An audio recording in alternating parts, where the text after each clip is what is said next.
Hello you all, welcome to my YouTube physics channel. बच्चों, आपका बहुत बहुत स्वागत है। अब मैं A to Z physics tutorial पर आपका बहुत स्वागत करता हूं। और बच्चों, लास्ट टाइम जो हम लोग ने वीडियो बनाया था उसमें हम लोग ने ये पढ़ा था कि सुपरपोजिशन प्रिंसिपल यानी किस तरह से काम करता है। सुपरपोजिशन प्रिंसिपल यानी जब एक से ज़्यादा चार्जेस जब होते हैं तो किसी एक चार्ज पर बाकी सारे चार्जेस किस तरह से फोर्स लगाते हैं, वो हम लोग ने लास्ट टाइम में उसका फॉर्मूला डिटरमाइन किया था। आज हम उस पर कुछ न्यूमेरिकल्स लेके आए हैं। आज हम उस पर कुछ न्यूमेरिकल्स देखेंगे और देखेंगे कि एक्चुअली वो फार्मूला किस तरह से काम करता है रियलिटी। जैसे अगर प्रॉब्लम से तो देखिए, यहाँ पर एक प्रॉब्लम मैंने लिया है कि 4 equal point charges of magnitude plus Q. 4 charges है और चारों का मैग्नीट्यूड कितना है, प्लस क्यू। और चारों को मैंने कहाँ पे रखा है, eight the vertices of the square. Square के चारों वर्टाइसेस पर इसको रख दिया और स्क्वायर जो है उसकी साइड लेंथ कितनी है, a। आपको बताना है कि the force acting on one of the charge, आपको किसी भी एक चार्ज पर बाकी सारे चार्जेस की वजह से कितना फोर्स लग रहा है आपको वो बताना है। ठीक है, तो हम प्रॉब्लम को स्टार्ट करते हैं। देखिए, तो बच्चों इसके लिए सबसे पहले आप स्क्वायर बना लीजिए। आप एक स्क्वायर बना लीजिए। जैसे मैंने स्क्वायर बना लिया।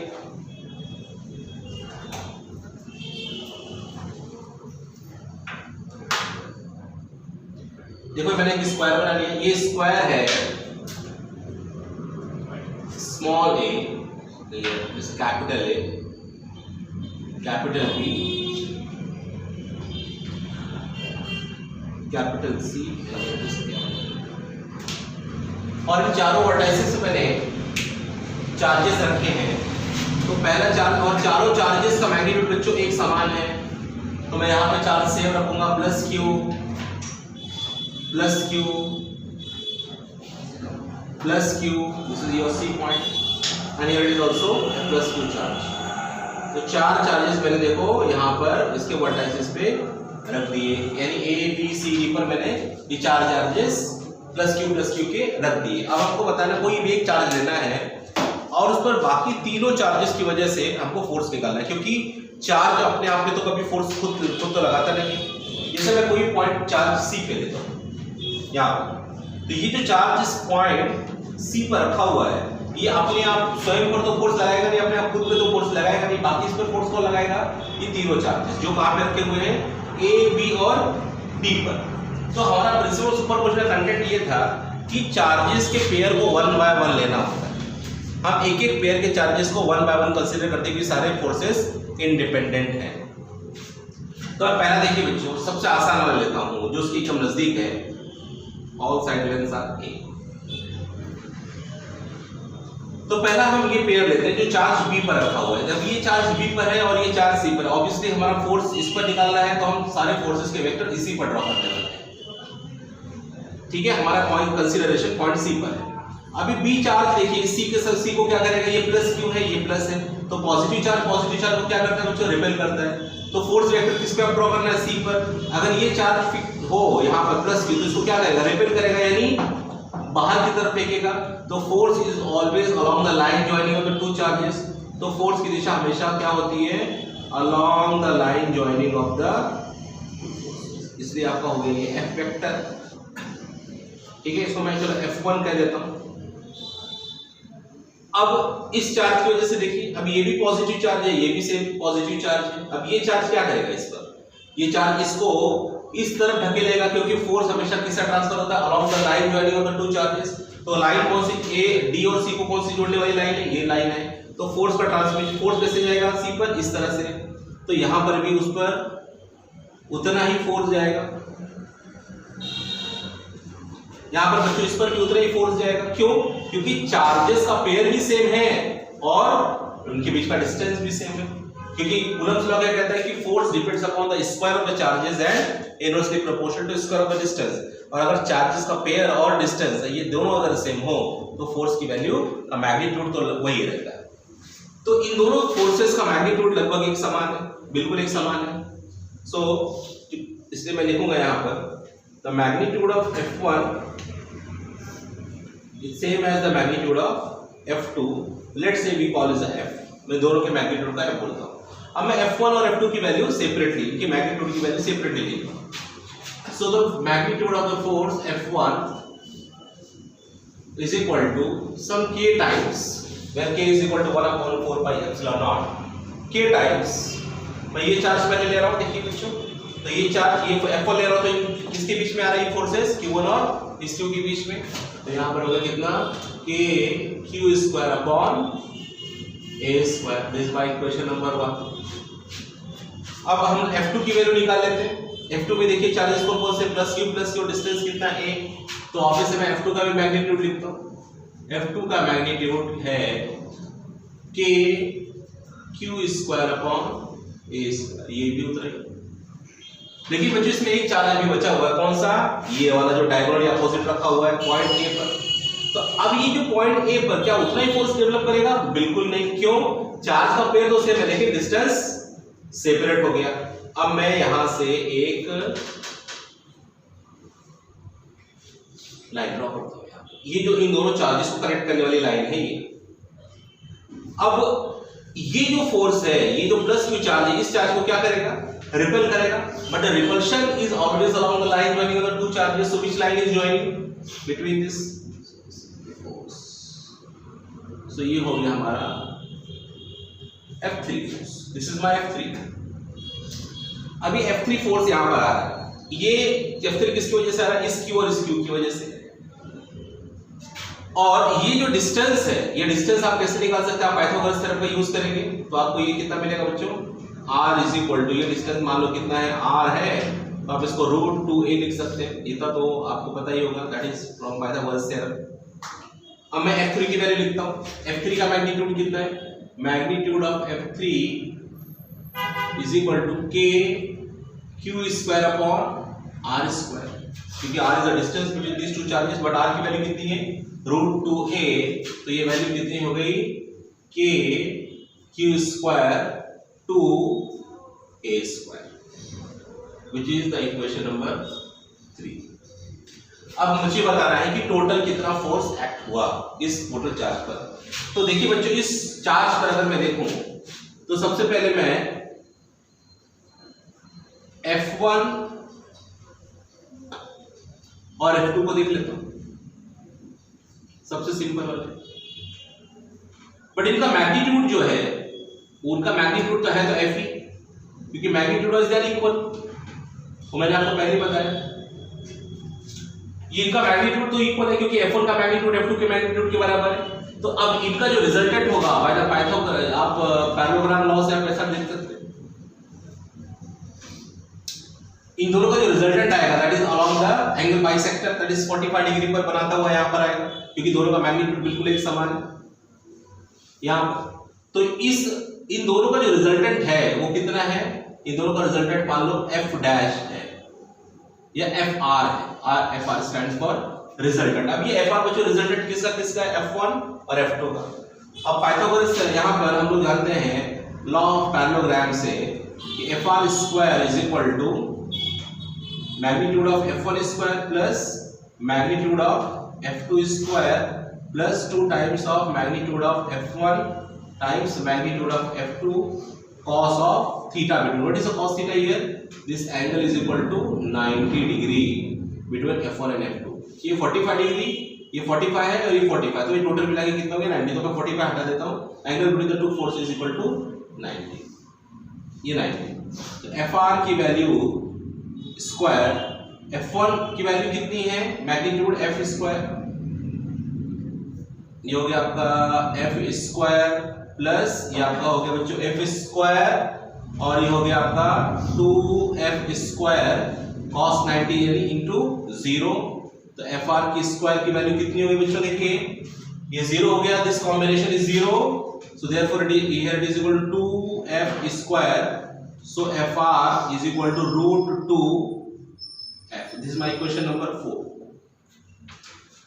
तो ये जो है इन दोनों का जो रिजल्टेंट अलोंग दिस आ रहा है, ये मैंने निकाल लिया, इन दोनों का F1 is what resultant of F1 and F2। अब देख लीजिए जो F3 फोर्स है और FR फोर्स है वो तो एक ही लाइन में जा रहे हैं, अब इसलिए इस पॉइंट चार्ज पर जो फोर्स एक्ट हो रहा है, therefore the force on C कितना है बच्चों, total force on the C is equal to तो इसलिए मैं लिखता हूं FC stands for total force on the C. ये किसके बराबर है? ये इन दोनों के रिजल्टेंट जो FR है, FR प्लस F3, इन दोनों को मैं ऐड करूंगा तो सी पर टोटल फोर्स मुझे मिल जाएगा। तो यहां पर कितना हो गया? ये FR प्लस F3।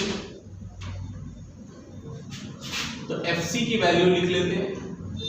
FR की वैल्यू कितनी है? √2F plus F3।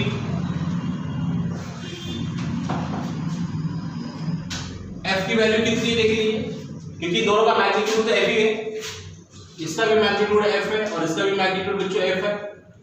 तो हम लोग लिख सकते हैं यहां पर कितना? KQ²/A² प्लस F3 की वैल्यू सब्स्टिट्यूट करिए, KQ²/2A²। अब KQ²/A² निकालेंगे, ये कितना हो गया आपका? KQ²/A², ये हो गया आपको बच्चों √2 प्लस 1/2। यहां पर देखिए KQ²/A² मैंने कॉमन ले लिया, तो यहां पर क्या है? √2 और यहां पर क्या बचा? 1/2। सो अब मैं इसकी वैल्यू ऐसी या तो इसको ऐसे रख देंगे, √2 प्लस 1/2 को मैं आगे लिख देता हूं, और K की वैल्यू अगर आपको सब्स्टिट्यूट करना है तो आप कर सकते हैं।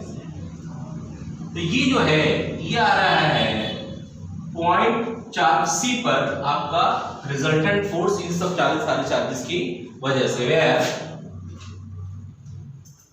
K is equal to 1/4/ε0।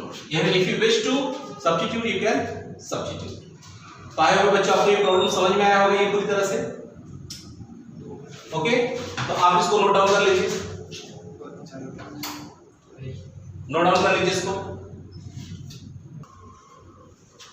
चलिए बच्चों मैं आपके लिए फिर से एक नया प्रॉब्लम लेके आया हूं। देखिए फिर से नया प्रॉब्लम सॉल्व करते हैं। अभी तक मैंने आपको इक्वल चार्जेस, जब तक चार्जेस इक्वल है तब तक खैर इसको प्रॉब्लम नहीं होती है, लेकिन मैं आप थोड़े से अनइक्वल चार्जेस में लेके आ गया हूं। देख लीजिए प्रॉब्लम पढ़िए क्या लिखा है कि if the 3 charges are placed at the vertices of equilateral triangle of side length A। अब देखिए ये इक्विलैटरल ट्रायंगल है, इसकी साइड लेंथ बच्चों कितनी दी गई है? A दी गई है, जैसा आपको इसमें दिखाया गया। और यहाँ पर चार्ज रखा गया है +Q, यहाँ पर चार्ज रखा है +Q, यहाँ पर चार्ज है -Q, यहाँ पर एक चार्ज अब नेगेटिव है। अब आपको बताना है कि find the total force on a charge at vertex B, यानी B जो पर चार्ज रखा हुआ, जो -Q पर रखा हुआ है, यहाँ पे -Q है, इस पर इन दोनों की वजह से इस पर कितना फोर्स डेवलप हो रहा है, हमारा टास्क ये है। ठीक है, तो ये बहुत ही आसान प्रॉब्लम है बच्चों। देखिए हम लोग कैसे सॉल्व करते हैं इसको। तो सबसे पहले प्रॉब्लम किस पर पूछा गया है? -Q, यानी पॉइंट B पर। तो ठीक है, तो सारे फोर्स वेक्टर आपको B पर ड्रॉ करने हैं, और याद रखिए फोर्स हमेशा along the line joining of the charges he draw करना होता है। तो देख लीजिए जब पहला मैं चार्ज लेता हूं तो आपको खुद ही बात समझ में आ जाएगी।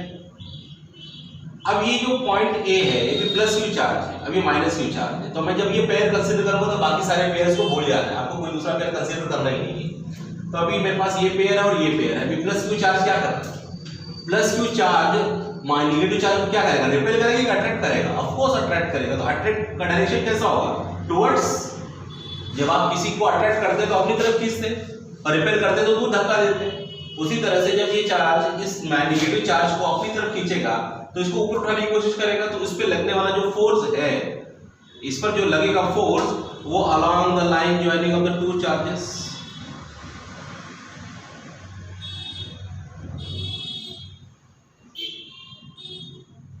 ये F1 है।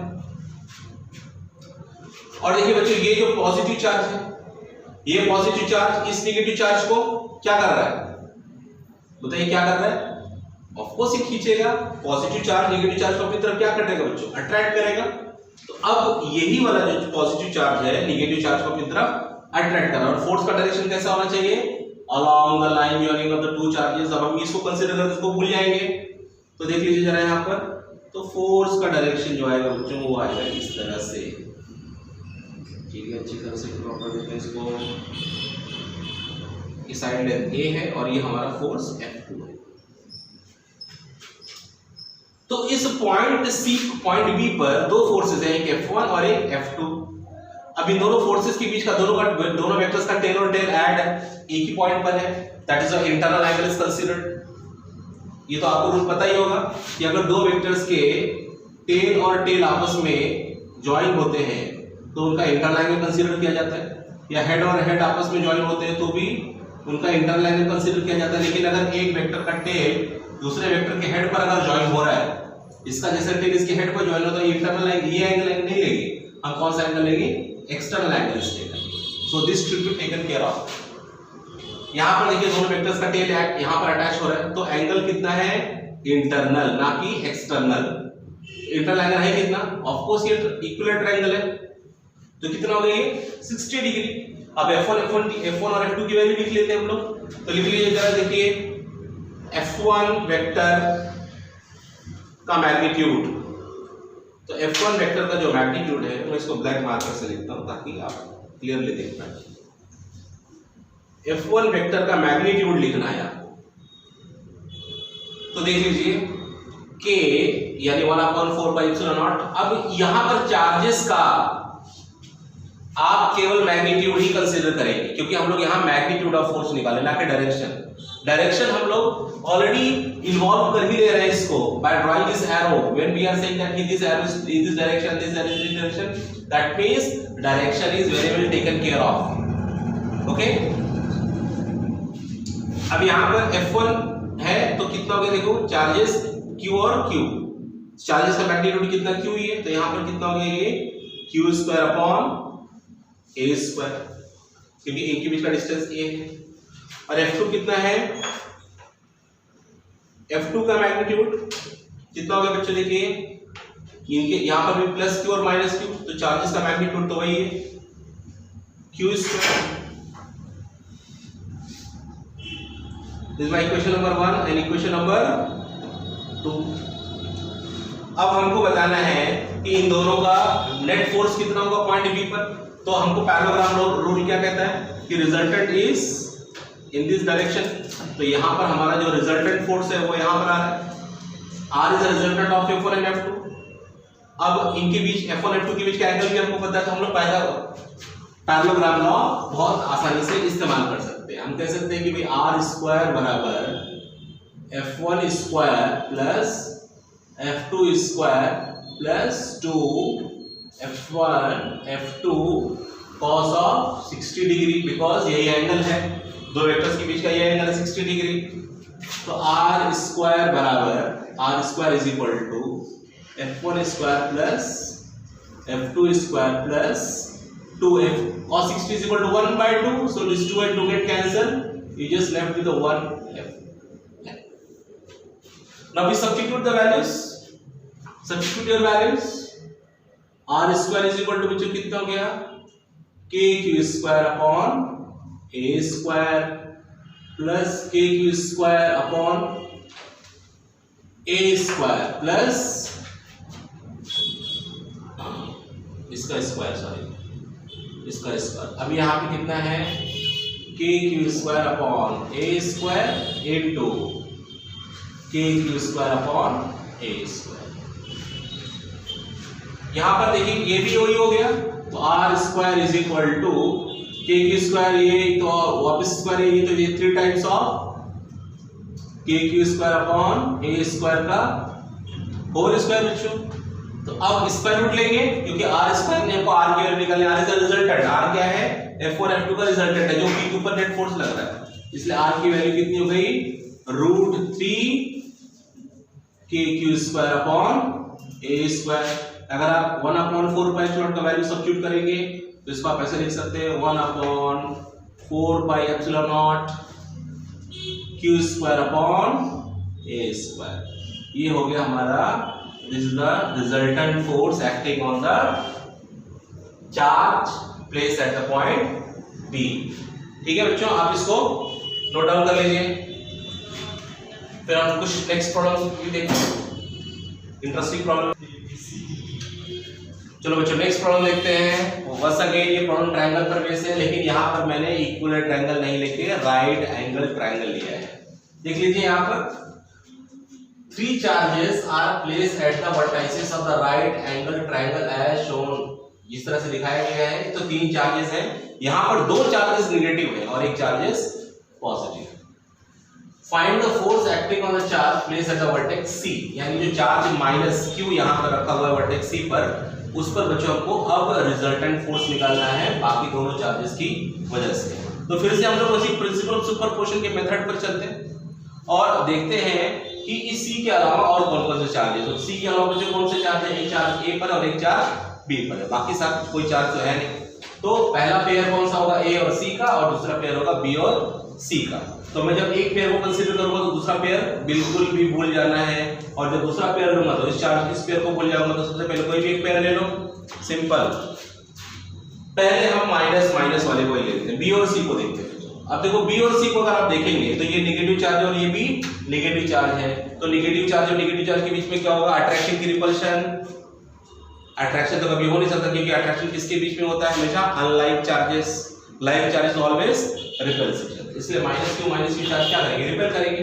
लेकिन प्रॉब्लम किस पर पूछा गया है, बी की सी पर, ऑफ कोर्स सी पर पूछा गया है। तो फोर्स वेक्टर किस पर ड्रॉ करोगे, सी पर। फोर्स बी पर भी लगेगा, सी की वजह से फोर्स बी पर भी लग रहा है, लेकिन हमसे बी पर कोई प्रॉब्लम पूछा नहीं गया, तो हम बी पर कुछ नहीं करेंगे।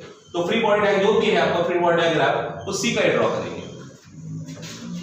यहां पर देख लीजिए, अब ये जो माइनस माइनस चार्ज है ये क्या करेगा, इस चार्ज को रिपेल करेगा।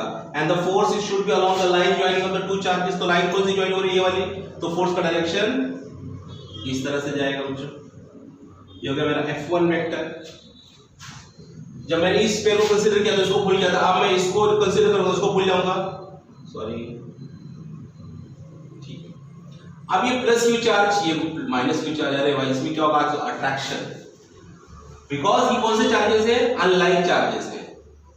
ये लाइक चार्जेस थे तो रिपेल हो रहा था, अनलाइक चार्जेस तो अट्रैक्ट होगा, और इसके बीच में हम कौन सा फोर्स बनेगा, अट्रैक्शन का फोर्स बनेगा। ये देख लीजिए,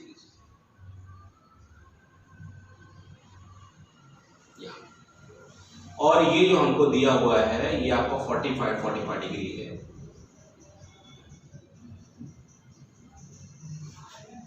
ठीक है।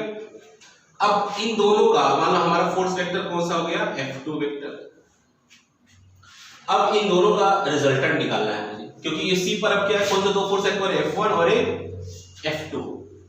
अब इन दोनों का रिजल्टेंट क्या होगा, ये देखिए, इसको सी को मैं यहां पर कर देता हूं। तो इन दोनों का रिजल्टेंट फिर से देखेंगे, दोनों वेक्टर का टेल और टेल अटैच है, तो पैराबोला कौन सा एंगल लिया जाएगा, ऑफ कोर्स वो इंटरनल एंगल होगा। तो यहां पर एंगल इंटरनल कौन सा है, ये वाला एंगल। तो टोटल सब मिला के कितना होता है 180 में से 45 ये कितना हो गया बोलिए, 180 में से 45 चला गया तो कितना हो गया 5, यहां पर हुआ 7 में से 4 गया 3, 135 का न्यूमरेटर है 90 प्लस 45, इसको हम ऐसा लिख सकते हैं 90 प्लस 45। ठीक है, तो ये एंगल हमारा है 135 डिग्री। अब इसको हम 90 प्लस 45 कॉम्बिनेशन बनाते हैं। देखिए, अगर मैंने यहां से एक परपेंडिकुलर ड्रॉप करवाया तो ये एंगल आपका कितना हो गया 90, तो ये एंगल आपका कितना हो गया 40, और सब मिला के कितना है 135। आप वैसे भी प्रॉब्लम सॉल्व कर सकते हो, 135 लेके भी प्रॉब्लम कर सकते हो आप। अगर आपको वेक्टर रेजोल्यूशन में खास इंटरेस्ट है तो आप इससे भी लेके प्रॉब्लम को सॉल्व किया जा सकता है। ठीक है, तो खैर हम लोग पहले अभी पैरेललोग्राम से इस लॉ की सॉल्व कर लेते हैं, फिर बाद में रेजोल्यूशन वाला पार्ट में देखेंगे। तो हम लोग पैरेललोग्राम वाला मेथड पहले देखेंगे। अभी हमें एंगल 135 लेगा। अब देख लीजिए यहाँ पर F1 की वैल्यू लिख लो पहले, फोर्सेस का मैग्नीट्यूड लिखना है केवल। F1 का मैग्नीट्यूड कितना, फोर्स का कितना K, इसका मैग्नीट्यूड कितना प्लस Q, इसका मैग्नीट्यूड कितना प्लस Q, तो फोर्स कितना Q² अपॉन A²। ठीक है, और F2 लिख लेते हैं, यहाँ पर प्लस Q यहाँ पर माइनस Q, लेकिन बच्चों फोर्स का मैग्नीट्यूड तो उतना ही है, ये प्लस Q और ये भी प्लस Q नहीं है, लेकिन इसका मैग्नीट्यूड चार्ज का तो Q ही है, इसलिए कितना हो गया K Q² अपॉन, अब ये डिस्टेंस क्या है, पाइथागोरस थ्योरम यूज करो, ये है R, तो क्या लिखेंगे R², बट R की वैल्यू कितनी होगी, R² is equal to A² plus A², so R² is equal to 2A², तो R is equal to √2A, तो इसका स्क्वायर कितना हो गया k q square upon 2a square. This my equation number 1, this my equation number 2। I hope बच्चों आपको समझ में आ गया इतना पार्ट। अब पैरेललोग्राम अप्लाई कर दो। अब मान लो इनका जो रिजल्टेंट है, इसका जो रिजल्टेंट है इन दोनों का, इसका रिजल्टेंट कुछ तो होगा R vector. Let's say R vector is the resultant of f1 and f2। So R square बराबर f1 स्क्वायर के plus f2 square plus 2f1 f2 cos of 135। अब cos ऑफ 135 कितना होता है, कैसे आपको पता है, कैसे निकालेंगे? देखो आपको पता है कि cos of 135 is equal to cos of 90 plus 45। हम इसको ऐसे लिख सकते हैं cos 90 cos 45 minus sin 90 sin 45। cos 90 तो बच्चों 0 होता है, ये पूरा गया। sin 90 is 1, it's minus 1 upon root। so this is your answer, here it is minus 1 upon root 2। तो ये कितना हो गया आपका minus 1 upon root 2 यहाँ से। तो आर स्क्वायर की वैल्यू कितनी है? R square is equal to f1 का मैग्नीट्यूड कितना है? k q square upon a square का whole square plus k q square upon 2a square the whole square plus 2k q square upon a square k q square upon 2a square और ये minus 1 upon root 2। ठीक है, तो ये root 2 कहां से आया माइनस? यहां से मैंने निकाला। तो वैल्यूज आप देख लीजिए, ये कितना हो गया आपको बच्चों? k q square upon a square the whole square plus, अब k q स्क्वायर हम लोग ये पहले निकाल लेते हैं, यहां से यही से कॉमन ले लेते हैं। k q square upon a square का होल स्क्वायर, यही पे लेते हैं कॉमन। तो यहां तो 1 हो जाएगा और यहां पर कितना था? 4, दैट इज 1/4 प्लस 2 और यहां से ये पार्ट बाहर आ गया, k q square a square और k q square a square, ये दोनों बाहर आ गए इसके। और यहाँ पर बचा था 2 और यहाँ से बचा 1/2 और ये कितना है? Minus 1 upon root 2। तो 2 into get यहाँ पर तो कितना हो गया आपका? ये R square is equal to k q square upon a square का होल स्क्वायर। फिर आप सॉल्व कर लीजिए, देखिए 2 कैंसिल, यहाँ पर कितना है? That is 5, 1 that is equal to 5/4 minus 1 upon root 2 minus 1 upon root 2। तो यहां पर इसको आप रैशनलाइज भी कर सकते हैं आप चाहिए तो। k q square upon a square the whole square, ये कितना हो गया? 2 upon root 2 upon 2। And if you want to make it 4 here, so ये कितना हो गया? k q square upon a square, आप स्क्वायर रूट ले लीजिए और ये हो गया अंडर रूट ऑफ 5/4, या फिर इसको आप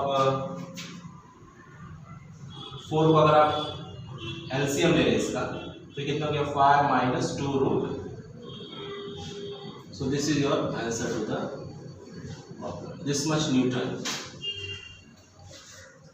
ठीक है बच्चों, क्या मेथड आपको समझ में आ रहा है ना कैसे करना है? ये मेथड ही इंपॉर्टेंट है।